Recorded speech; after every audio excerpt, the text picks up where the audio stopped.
சுழலும் கோள்கள் அவன் சொல் கேட்கும்.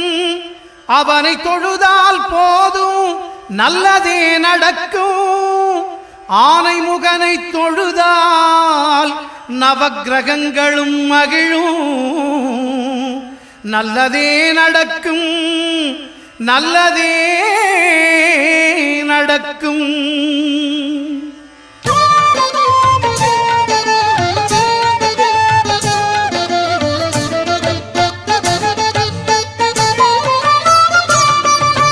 ஒன்பது கோளும் ஒன்றாய் காண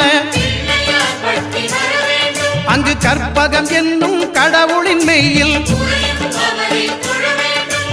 ஒன்பது கோளும் ஒன்றாய் காண அங்கு கற்பகம் என்னும் கடவுளின் மெய்யில். சூரியன்